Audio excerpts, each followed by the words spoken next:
Today and for the next 4 days, I'll be talking about the 5 elements of covenant that were articulated by James Luther Adams, one of our most influential theologians of the 20th century.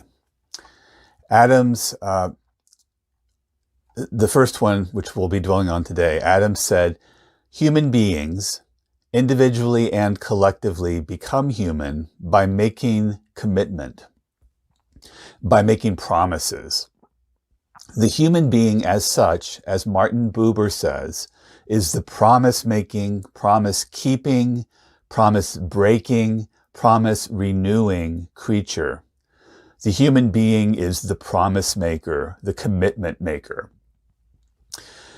So here we see Adams quoting Martin Buber, the famous Jewish philosopher and theologian, author of the seminal work titled I and Thou from the 20th century. He was one of those existential 20th century thinkers. And Adams' articulation here of something that I think that he heard Buber say in a lecture that he attended was that human beings are promise-making, promise-keeping, promise-breaking, and promise-renewing creatures. In other words, this whole idea of promises is built into who we are as human beings. It's one of our defining characteristics. And not only is it one of our defining characteristics that we make and often keep promises, but that we also break promises and renew them.